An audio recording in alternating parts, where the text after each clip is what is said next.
Good morning students. बेटा आज का हमारा टॉपिक है बिल सेंट फॉर कलेक्शन।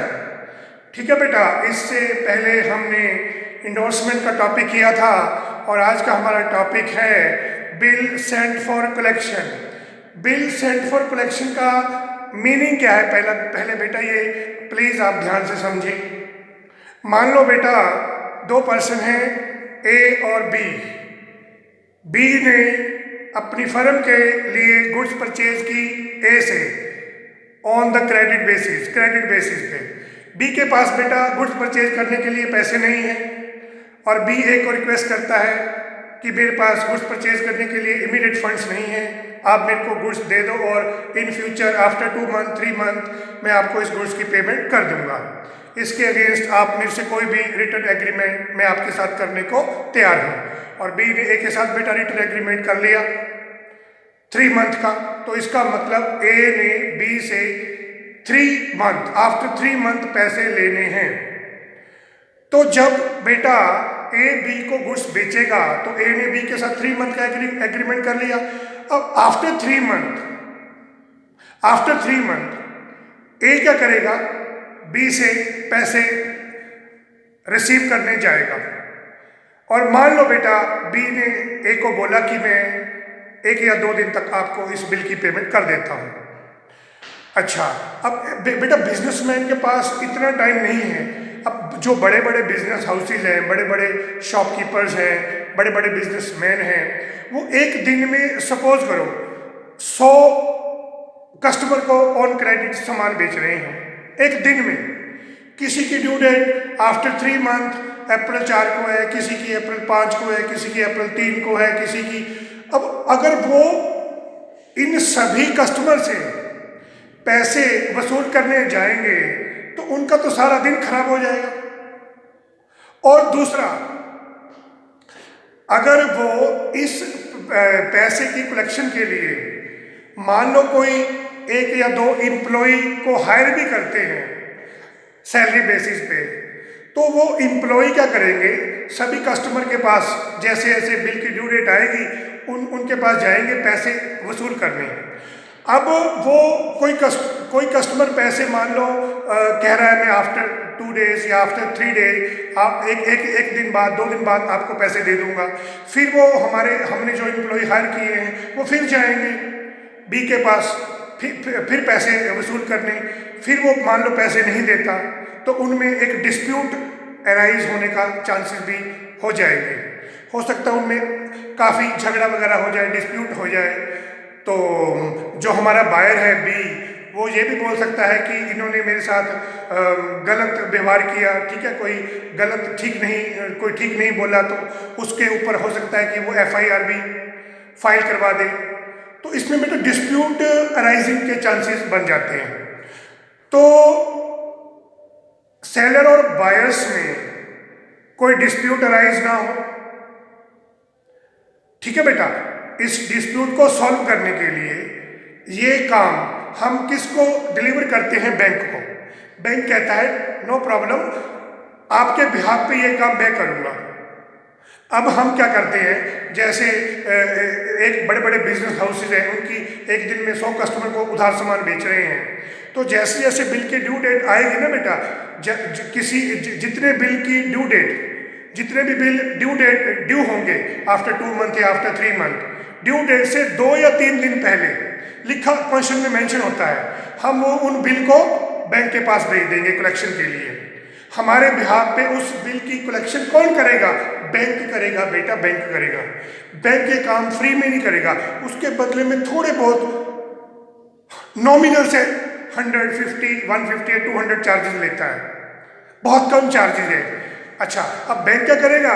जैसे बिल की ड्यू डेट है, ड्यू डेट से 2 या 3 दिन पहले सेलर क्या करेगा? अपने सभी बिल की कलेक्शन के लिए वो बिल बैंक के पास भेज देगा। अब बैंक जाएगा किसके पास? हमारे बायर्स के पास। हमारे बायर्स है BCDE, उनके पास जाएगा पेमेंट कलेक्ट करने। अब बैंक क्या है बेटा? बैंक तो एक गवर्नमेंट अथॉरिटी है, बैंक को तो वो बायर्स मना ही नहीं कर सकते, बैंक को तो पेमेंट करने के लिए मना नहीं करेंगे। तो जैसे जैसे बिल की ड्यू डेट नज़दीक आती जाएगी तो ड्यू डेट से 2 या 3 दिन पहले सेलर क्या करेगा, उन बिल की कलेक्शन, उस बिल की पेमेंट की कलेक्शन के लिए उन बिल को बैंक के पास भेज दिया जाएगा। बैंक हमारे जितने भी बायर्स हैं वो उन बायर से उस बिल की पेमेंट कलेक्ट करके हमारे अकाउंट में डिपॉजिट कर देंगे। और पर बैंक ये काम फ्री में नहीं करता, बैंक इसके अगेंस्ट बेटा थोड़े बहुत नॉमिनल से चार्जेस लेता है। वो चार्जेस जो सेलर है, सेलर के लिए क्या है, एक्सपेंस है, खर्चा है। सेलर की बुक्स में, ड्रॉर की बुक्स में उस चार्जेस को, उस कलेक्शन चार्जेस को जो सेलर के बिहाफ ने, जिन बिलों की कलेक्शन बैंक ने की है, उन बिल की कलेक्शन करनी किसने थी, सेलर ने। सेलर के बिहाफ पे जिन बिल्स की कलेक्शन बैंक कर रहा है, बैंक उसके कलेक्शन चार्जेस कुछ काट लेगा। वो अगर तो वो कलेक्शन चार्जेस बेटा क्वेश्चन में मेंशन किए हों तो वो सेलर की बुक्स में डेबिट हो जाएंगे। और बैंक की बुक्स में क्या होंगे, क्रेडिट, क्योंकि बैंक की इनकम है। सेलर का क्या है, खर्चा है, सेलर की बुक्स में उसको डेबिट कर देंगे।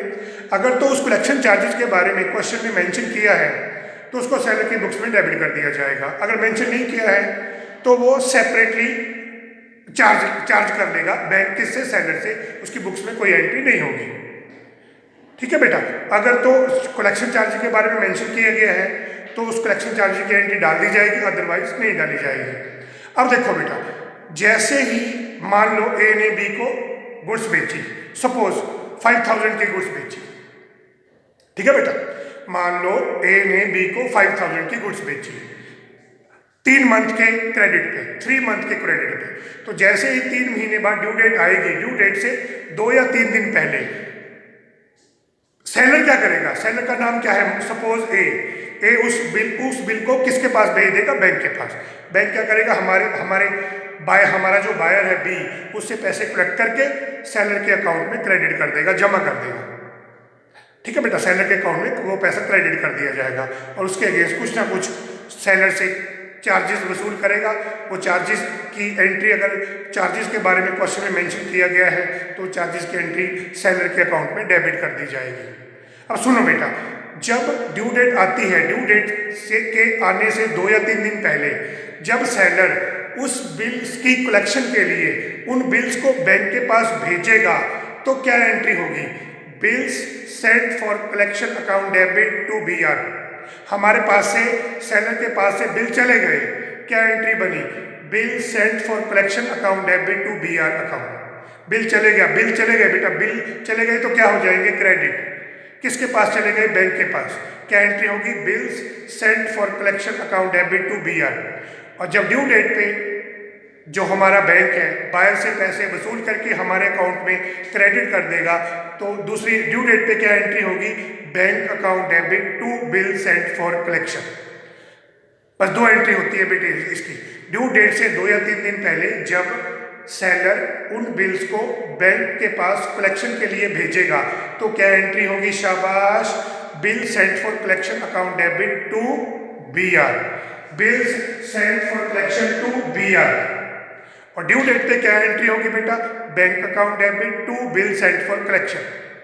अगर कलेक्शन चार्जेस के बारे में क्वेश्चन में मेंशन किया गया है तो क्या एंट्री होगी, bank account debit collection charges account debit to bill sent for collection. देखो बेटा, पहले जब सेलर बिल्स को कलेक्ट करने के लिए बैंक के पास भेजेगा तो क्या एंट्री होगी, शाबाश, bill sent for collection account debit to BR। Due date पे बैंक क्या करेगा, उन बिल को कलेक्ट करके सेलर के अकाउंट में वो पैसे क्रेडिट कर दिए जाएंगे। तब क्या एंट्री होगी, bank account debit to bill sent for collection. देखो बेटा, पहली एंट्री में हमने बिल सेंट फॉर कलेक्शन को क्या किया, डेबिट, और दूसरी एंट्री में बिल सेंट फॉर कलेक्शन को क्या किया, क्रेडिट। डेबिट और क्रेडिट आपस में कट गए, क्या एंट्री बची, bank account debit to BR। याद करो, जब ड्यू डेट पे सेलर को बिल की पेमेंट रिसीव होती है तो क्या एंट्री होती थी, कैश टू BR। कैश और बैंक का मतलब सेम है तो क्या एंट्री बनी, bank account debit to BR। और अगर बैंक अपने कलेक्शन चार्जेस काट रहा है तो वो कलेक्शन चार्जेस बैंक की इनकम है और सेलर का क्या है, एक्सपेंस है, तो सेलर के अकाउंट में उसको डेबिट कर दिया जाएगा ड्यू डेट वाली एंट्री में। ड्यू डेट, शाबाश, जब भी ड्यू डेट आएगी, ड्यू डेट के आने से 2 या 3 दिन पहले सेलर क्या करेगा, उन बिल्स को बैंक के पास कलेक्शन के लिए भेजेगा। और जब वो बिल बैंक के पास कलेक्शन के लिए सेंड किए जाएंगे, भेजे जाएंगे, तो क्या एंट्री होगी, शाबाश, bill send for collection account debit to BR। और ड्यू डेट पे क्या करेगा बैंक, बायर से पेमेंट कलेक्ट करके वो पैसे सेलर के अकाउंट में क्रेडिट कर दिए जाएंगे। तो क्या एंट्री होगी, bank account debit, collection charges account debit.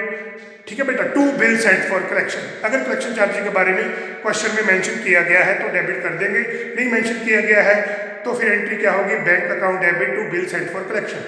पहली एंट्री में बेटा bill sent for collection debit होंगे, ड्यू डेट वाली एंट्री में bill sent for collection credit होंगे, डेबिट क्रेडिट आपस में कट जाएंगे, एंट्री वही आपकी बच जाएगी, bank account debit to BR। Bank और कैश का मतलब सेम होता है, चाहे बैंक टू BR लिखो या कैश टू BR लिखो। याद करो, ड्यू डेट पे जब भी बिल की पेमेंट ड्रॉ रिसीव करता था तो क्या एंट्री होती थी, कैश टू BR। कैश या बैंक का मतलब सेम है, तो हमारी एंट्री भी वही बच गई, bank account debit to BR। शाबाश बेटा। अब देखो इस वीडियो में हम बेटा क्वेश्चन नंबर 13 डिस्कस करेंगे। क्वेश्चन नंबर बेटा हम डिस्कस करेंगे 14, ए ड्रॉ ए बिल। देखो बेटा हम कौन सा क्वेश्चन डिस्कस करेंगे, 14 नंबर। 14 नंबर क्वेश्चन बेटा है क्या, देखो बेटा, A draw a bill on January 1st 2015 for 5,000 payable 3 month after date. A ने बी को बेटा गुड्स बेची 5,000 की। 3 days before the due date A sends the bill to his banker for collection. Due date के 3 दिन पहले ए ने उस बिल्स की कलेक्शन के लिए उन बिलों को बैंक के पास भेज दिया। The bill was duly collected on the due date. उन बिल्स को ड्यू डेट पे कलेक्ट कर लिया गया।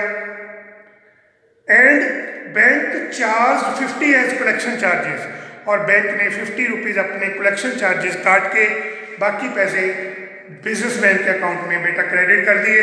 पास journal entry in the books of A and B.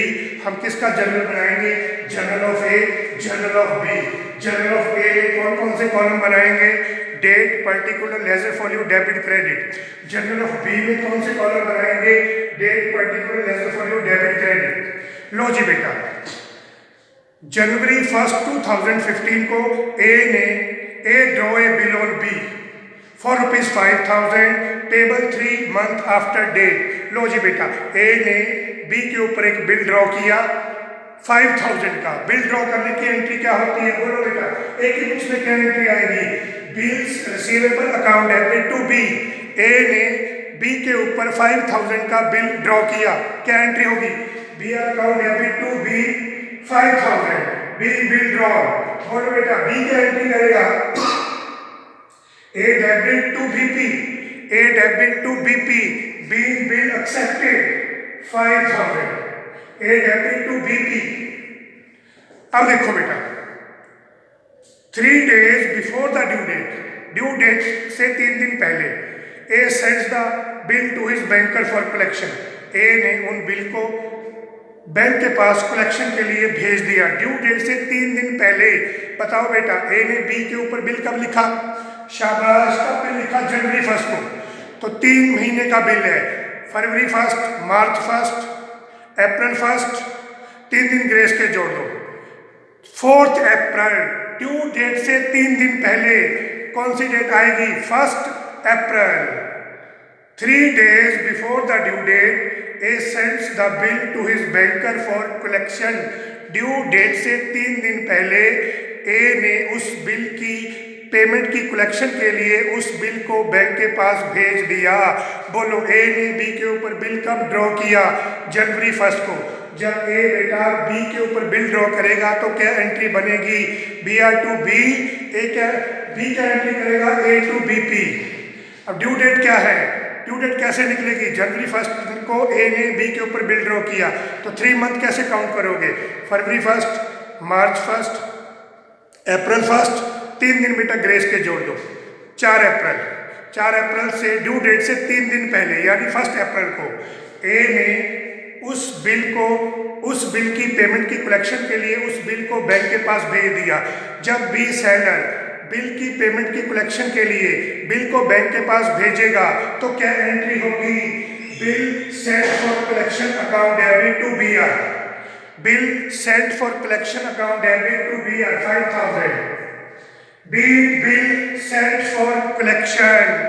जब भी सेलर बैंक के पास बिल्स को कलेक्शन के लिए भेजता है, उसकी ड्रॉइंग की बुक्स में कोई भी एंट्री पास नहीं की जाती। उसकी एंट्री सिर्फ ड्रॉर की बुक्स में पास की जाएगी और वो एंट्री क्या होगी? Bill sent for collection account debit to BR। Bills हमारे पास से चले गए, बिल क्या हो जाएंगे? क्रेडिट। क्या एंट्री होगी? Bill sent for collection account debit to BR 5000। और इसकी ड्रॉइंग की बुक्स में कोई भी एंट्री पास नहीं होगी।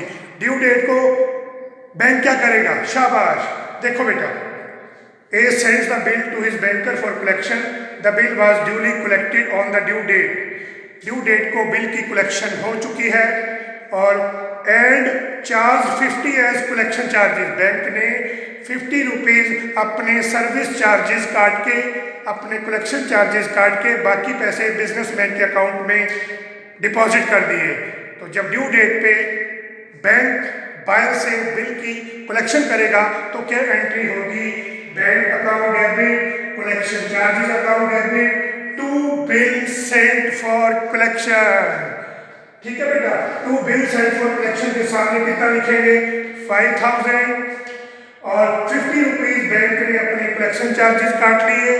वो सेलर के लिए क्या है? एक्सपेंस। तो बैंक के बिजनेसमैन के सेलर के बैंक अकाउंट में कितने पैसे डिपॉजिट कर देगा? 4950। तो क्या एंट्री बनी बेटा? Bank account debit, collection charges account debit to bill sent for collection. ठीक है बेटा, देखो बिल सेंट फॉर कलेक्शन यहाँ एक बार डेबिट हुए, एक बार क्रेडिट हुए, आपस में कट गए। क्या एंट्री बनी? Bank to BR। जब भी ड्रॉर को ड्यू डेट पे बिल की पेमेंट रिसीव होती है तो यही एंट्री होती थी, कैश टू BR। कैश और बैंक का मतलब सेम है, bank to BR same. Collection charges debit क्यों किए? क्योंकि जो पैसे बैंक ने बायर से कलेक्ट किए सेलर के बिहाफ पे, उसके 50 रुपीज़ अपने सर्विस चार्जेस काट लिए। वो सर्विस चार्जेस सेलर के लिए क्या है? एक्सपेंस है, इसलिए यहाँ हम इसको डेबिट कर देंगे। बैंक की बुक्स में इसको क्रेडिट किया जाएगा क्योंकि ये बैंक के लिए इनकम है, पर इसने बैंक की बुक्स हमसे नहीं पूछी बेटा। तो ड्यू डेट पे क्या होगा? जो ड्रॉइंग है वो वही एंट्री करेगा, उसकी एंट्री कभी भी चेंज नहीं होती बेटा। 4 अप्रैल को ड्रॉइंग का एंट्री करेगा BP to cash, big bill paid on maturity. Drawing की बुक्स में वही एंट्री होगी हमेशा, BP टू कैश। इसमें कभी भी कोई चेंज नहीं होती बेटा। BP to cash, big bill paid on maturity, BP to cash. लो जी बेटा, ये था हमारा आज का टॉपिक। प्लीज बेटा पहले इस क्वेश्चन का स्क्रीनशॉट लो। शाबाश। स्क्रीनशॉट लेने के बाद मेरी वीडियो को ध्यान से बार बार देखो। यही था बेटा आज का हमारा topic, bill sent for collection. Okay बेटा, गुड बाय, सी यू।